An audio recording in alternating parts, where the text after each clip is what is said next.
Bismillahirrahmanirrahim. Elhamdülillahi Rabbil alemin. Ve sallallahu ala Resulillahil amin. Ve ala alihi tahirin el masumin. Ve la'nu daim ala a'daihim ecma'in.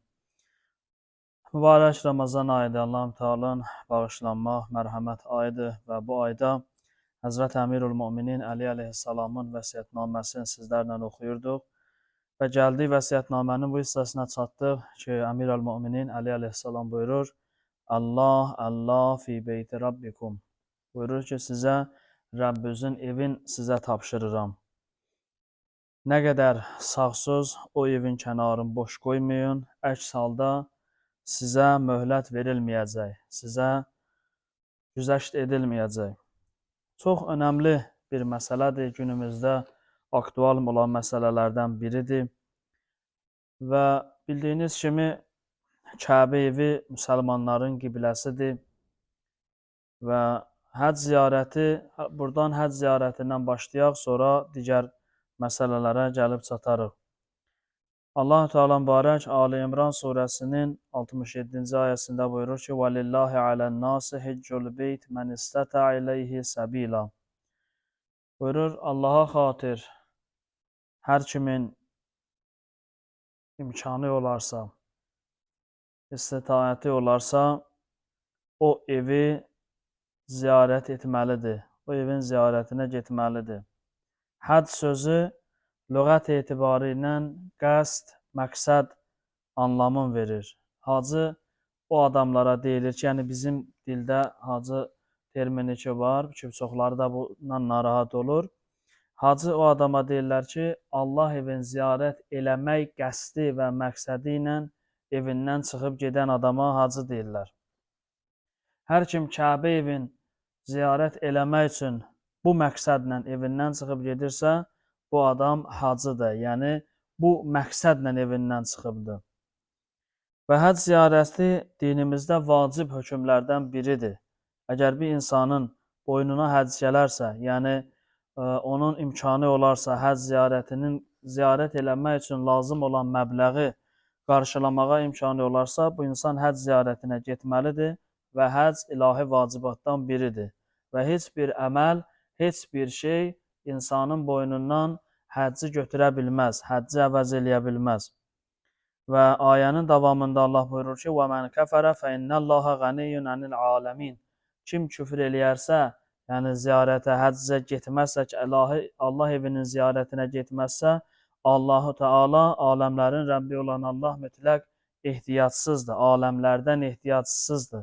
Yəni bir adamın həccə gedib getməməsi Allaha aidiyyatı yoxdur. Burada qazanan və yaxud da əksinə uduzan tərəf insan olur.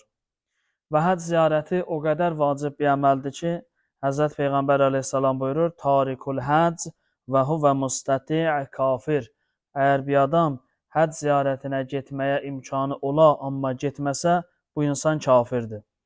Və başqa bir mübarək kəlamda oxuyuruq ki, bir adam həcc ziyarətin, Kəbə evinin ziyarəti üçün imkanı ola və getməsə, bu adam dünyasını dəyişəndə buna deyəcəklər: İslam dinindən başqa nə dində istəyirsən, o dində də öl. Yəni, bu qədər insanın aqibətində və axirətində təsiri var.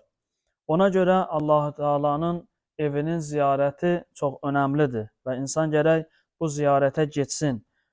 Və bu ziyarətin iki cür ziyarəti var ki, həcc-i əkbər, böyük həccdir, Qurban ərəfəsində icra olunur. Digəri isə ümrə ziyarətidir və burada da Allah evinin kiçik həcc deyirlər, ziyarəti təşkil olunur.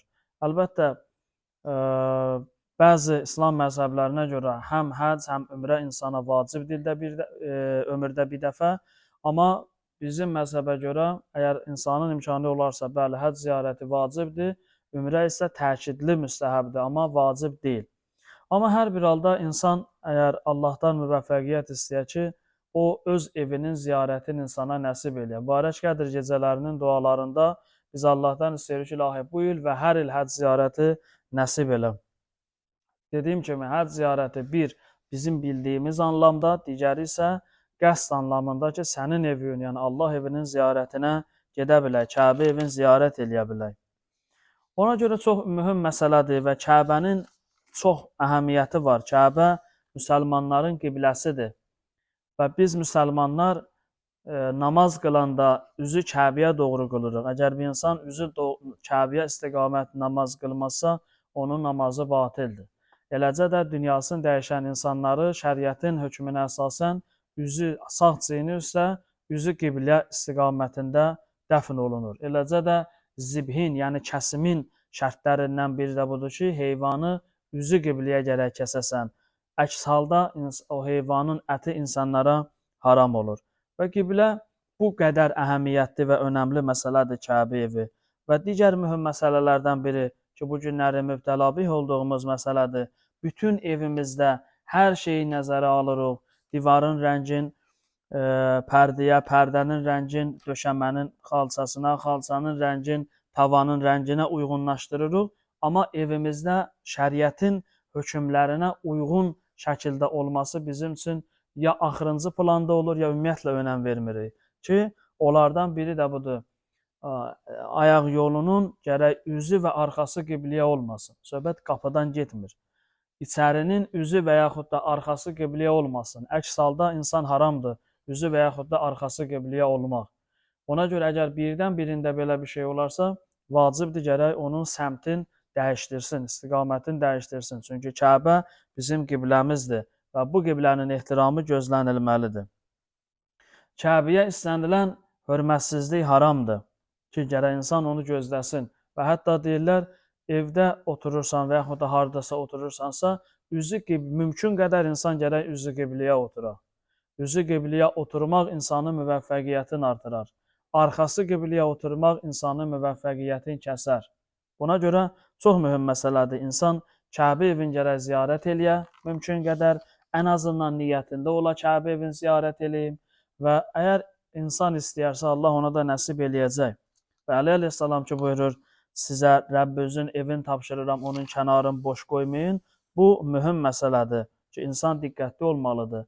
Və unutmayaq, bizi qəbrə qoyanda, sizi qəbrə qoyanda neçə şey ki sual verəcəklər, təlqin oxunanda onlar deyilir. Onun biri də budur ki, səndən soruşacaqlar, qiblön haradır? Ən qiblətikə. Sənin qiblön hara idi? O təlqin oxuyan ruhani ya kimsə deyir ki, və la təxaf və la təhzən. Qorxma, kədərlənmə və qul fi cavabihima. O səndən sorğu-sual eləyən mələklərin cavabında de. Neçə sualın cavabı o cümlədən əl-Kəbətu qibləti. Kəbə mənim qibləmdir. Görün nə qədər önəmlidir. Qəbrin sorğu-sualından biri də Kəbənin sualıdır ki, istiqamətin hara idi? Ona görə İnsan bu əzəmətli yerin ziyarətini arzulamalıdır. Allahdan diləməlidir ki, Kəbə evinin ziyarətin heç olmasa ömürdə bir dəfə insana nəsib olsun. Amma dediyim kimi, mübarək Ramazan ayında Qədr gecələrinin müstəhəb dualarının sırasında bu da var ki, ilahi mənə bu il və hər il həcc ziyarəti nəsib elə. O, avam adamların bir qrup adamdır, avamdır, bir qrup insan məqsəd yönlü şəkildə deyir, bir qrupu hansı məqsədlə deyir, özü bilir, Allahı bilir. Ki, ora gedincə yetimlərə baxın, ora gedincə yolu düzəldin, ora gedincə filan iş eləyin. Çox maraqlıdır bu insanlar özləri 100 cür başqa işlər görürlər. Artıqlaması ilə yerlərə israf eləyib pul xərcləyirlər. Onların heç birinin yadına düşmür ehtiyaclı insanlar, yol düzəltmək, nə bilim, məktəb düzəltmək və s. Elə ki, mövzu gəlir Kəbənin üstünə, mövzu gəlir həcc ziyarətinin, Kərbəlanın üstünə, bu adamların insanlıq damarı, belə deyək, cuşa gəlir və adamlar deyirlər ki, ora gedincə filan işi gör. Axı, niyə gedincə? Deyilən ki, Allahım mənə nəsib elə, ya istəyəninə nəsib elə. Həm Kəbə evini ziyarət eləsin, həm də ehtiyaclılara yardım eləsin. Məgər olmaz mı belə eləmək? Bir adam əgər həcc ziyarətini inkar eləsə, kafirdir. Çünki həcc dinin zəruri hökmlərindən biridir. Heç kim ixtiyarı yoxdur, Allahın hökmünün qabağında hökm versin. Əzizlər, diqqətli olaq. Allah hökmləri müzakirə obyektinə çevirməyək. Heç kimə həddinə deyil, heç kimin o potensialı yoxdur, Allahın qarşısında dursun, Allahlıq iddiası eləsin. Tarixin çoxları Allahlıq iddiasında olub, amma hamısı da tarixin qaranlıq səhifələrində unudulub gediblər. Bir adam ki, deyir, həcc ziyarəti getmə, ondansa filan işi gör, bu insan başa düşmür peyğəmbərlik iddiasındadır, Allahlıq iddiasındadır. Axı oxuduq ayəni ki, ayə sərih buyurur, əgər bir insanın Kəbə evini ziyarət eləmə imkanı varsa, gərək getsin. O duyğusal məsələlərə ki, toxunurlar, biri nə bilim acından ölür, biri qız köçürdə bilmir, biri filan işi görür, o sənə də aiddir, təkcə həcc ziyarətinə gedənə aid deyil ki. Əgər mövzu insanlıqdırsa, sən də bahalı maşın alma, sən də məsələn 2 dənə evin olmasın, sən də evin dizaynına bu qədər pul xərcləmə. İnsanlıqdırsa, sən də insansan, ehtiyaclı da insandır, sən də ona yardım elə. Deməli, burada məsələ insanlıq deyil, məsələ insanın Allah hökmlərinə qarşı içində olan kinidir. Və bu da çox insanın aqibətini xarab eləyər. Ona görə diqqətli olmaq lazımdır bu məsələdə. Və bəli, əgər elə bir şərait olsa ki, həqiqətən bir insan ya deyək ki, əməliyyat olunmalıdır və ölüm-dirim mübarizəsindədir və mənim pulumla düzələcək, bəli, onda verərsən, onun həyatını qutararsan, gələn illəri inşallah Allah nəsib eləyər, gedərsən. Olmaz, yenə də Allah bilən məsləhətdir. Amma bir adam şənindən artıq tutaq ki, cehiz vermək istəyir. Normalda lazımı cehizləri deyil, qonşudan dala qalmayın prinsipi ilə cehiz yığırsa, niyə başqası öz vacib üzərinə düşən hökmü inkar eləməlidir? Daha doğrusu, əməl eləməyib, onun pulun kimdənsə geri qalmaması üçün eləməlidir. Bu, ağlın və məntiqin, şəriətin sözünə müxalifdir. Ona görə diqqətli olmaq lazımdır. Allah hökmləri ilə mübarizə eləmək olmaz. Allah hökmləri ilə müzakirə obyektinə çevirmək olmaz. Diqqətli olmaq lazımdır və Allahdan istəmək lazımdır ki, Pərverdigara ömürdə heç olmasa bir dəfə, hər sənt qeyd elədim, istəyərsən ki, hər il həcc ziyarəti nəsib olsun. Hər il ilahi Kəbə evinin ziyarəti insana nəsib olsun. Bunu insan arzulamalıdır, bunu insan istəməlidir. O gün də bunu dedim. İnsan dəyər verdiyi ilə dəyəri bilinir. Nəyə dəyər verirsənsə, dəyəri insanın o qədərdir. Bu məsələ çox önəmli məsələdir və Əmir əl-Möminin Əli əleyhissalamın vəsiyyətnaməsində də bu yer tapması məsələni biraz da önəmin açıqlayır, daha da insanların diqqətinə çatdırır ki, Allah evi ilə bağlı münasibətinizi unutmayın, məsuliyyətinizi unutmayın. Və insan arzusu olmalıdır və buna çalışmalıdır. İnsan necə qarşısına məqsəd qoyur, məsələn, maşın alacam, onun üçün pul yığır, onun üçün iş görür, gedir onu eləyir, ev tikir və bunun kimi şeylər qarşısına məqsəd qoyursa əgər, ona gedib çatır. Bizim də qarşımızda məqsəd olmalıdır ki, Allahım, mən istəyirəm, arzum budur və bunu əməli addım elə atmaq lazımdır ki, mənə nəsib elə, mənə qismət elə. Bir qab qoyasan, qab bağlayasan, aya 1 manat atasan, aya 10 manat atasan, amma niyyətin ola ki, mən Kəbə evinin ziyarəti üçün bu pulu yığıram. Və o ziyarətçin ürəyimdə var, o ziyarətə gedim. Bunun özü də bir dəyərdir, addımdır. Nəinki adam evdə otura, deyək ki, Allah, özün mənə nəsib elə, amma heç bir hərəkət də eləməyəsən. Və yaxud da kiminsə vasitəsi ilə mümkündür, Allah bu istəyi reallaşdıra.